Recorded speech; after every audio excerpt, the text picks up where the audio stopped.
Hello.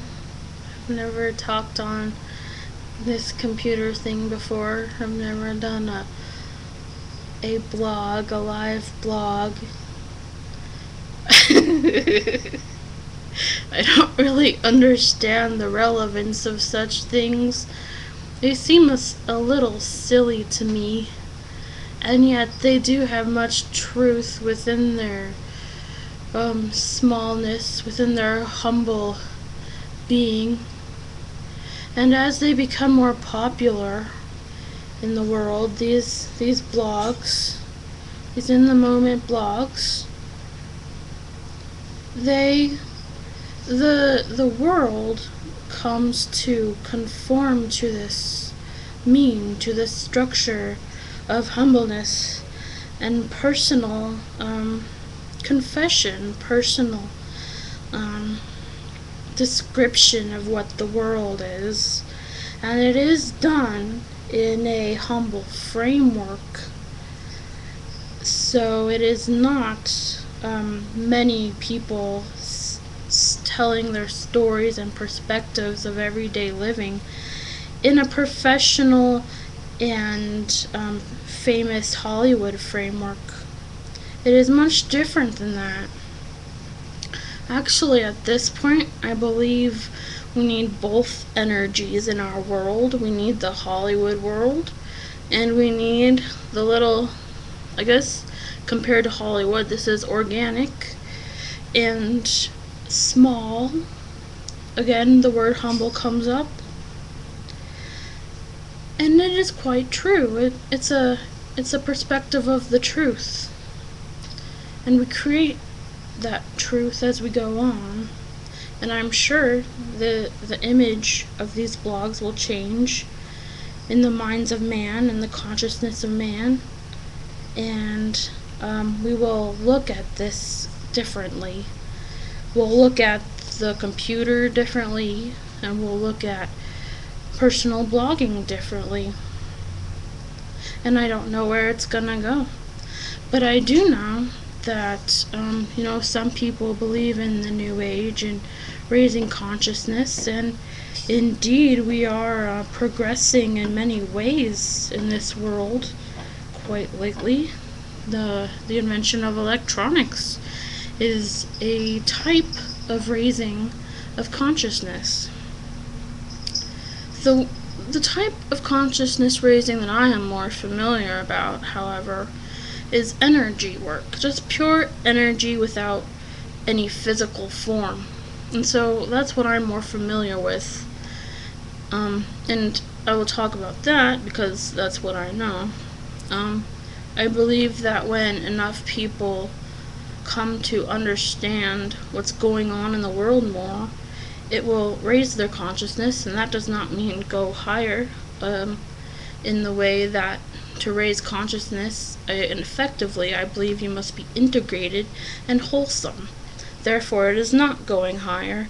It is integrating all directions as though you were in a circle, as though you were in an orb towards you, and you pick out the things you like and the things you don't like, and time and God will tell you what to hold on to and what to let go of. And as certain things keep coming up that you want to reject and you don't like, yet they keep coming up, it is actually time and God and evolution telling you that this is something that you should probably work on. Yeah, and to work on such negativity, I believe everybody has a problem in their life, and a problem does not mean something bad. It can mean that you don't like the line of your eye makeup perfectly. So until we realize our own idea of perfection, there will always be what is called a problem. Right now, though, there's a lot of people who associate dire, just horrible energy with the word problem. Indeed, there are many problems in the world that are in need of immediate attention. And you could call that dire. But really, to move yourself in that direction, to fix those problems in the world that are in need of immediate attention, usually there's a pathwork you have to embark on to fix those. And that pathwork usually begins with finding things in ourselves that we don't like about ourselves. And that is actually quite an insult from the way of the universe, because we do think that what's out there and is bad is much more important than this trivial thing that sets us back. Thus, we see ourselves as something inferior to the world, to something in the world that could affect many people. But really, the individual, many individuals, is what makes up the mass people of the world. And perhaps imagine that many individuals, many individuals, have not integrated all their darknesses and lights into their viewpoints of the world. They're not whole, they're not integrated. That means that they have a problem. I don't expect everybody to be whole and integrated on a level such as the Buddha, such as Christ, such as other figures, in human figures that have succeeded in such a way in this earth. But relatively, it is possible to be like them. Yes. Right now, I am thinking about whether I should end this right now, because there's always inspiration, but sometimes inspiration may lead you on a path that may be looked at in a derogatory manner by others, and this is where my mind is leading me right now. I am thinking about my personal evolution, and it's been a very interesting path for me, especially these last 10 years. When I was 15, that's when my spiritual path really, I could say that's when it started, but for reals, my spiritual path has been ever since I was born. That's when it started physically, and before I was born, it was started in the non-physical. Yet, to be defined by as relevant in this physical world, I would say my spiritual path really began at age 15. More people would understand it that way. I first met this person over the internet, and he really enlightened me by the way he wrote and the truths he expressed. Not only did he express truths, which many people do, but it was something within him that came out, and it formed the patterns of speech he used. It dictated the pattern of the being of the prose. And it was always a pattern that I could see light through, that I believe was quite enlightened. He always said he was planning to live until he was 500 years old, and if you do research, it actually is quite a plausible idea, especially for someone like him, I believe. Yes. But I lost contact with him about, I don't know, maybe 5 years after. At this time, I kind of went like nuts. Oh shit. I'm sorry that I don't even know if you could put swearing on this. I'm gonna have to go back and edit. But my screen just went black. I've never done this before, so I don't really know exactly what I should look for as a precaution to take when I make one of these.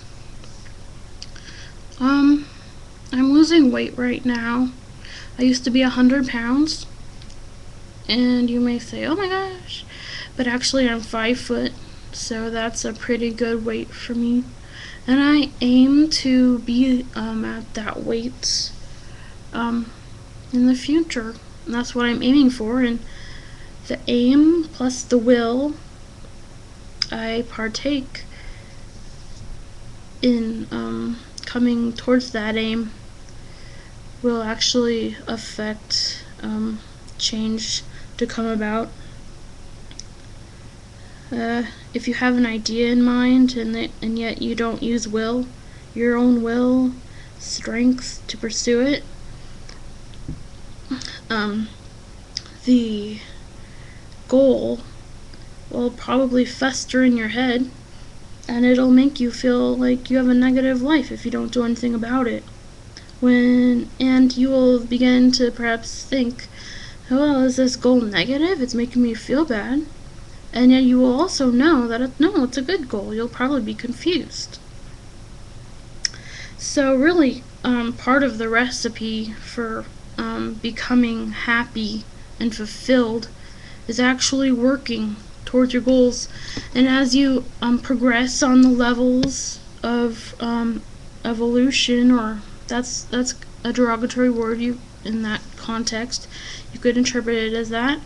But as you progress towards your ultimate goal as a human being, you will find that work progressively becomes easier. It's just not tough. It's just not bones banging on bones to make something beautiful come about. You actually have more understanding of what's happening.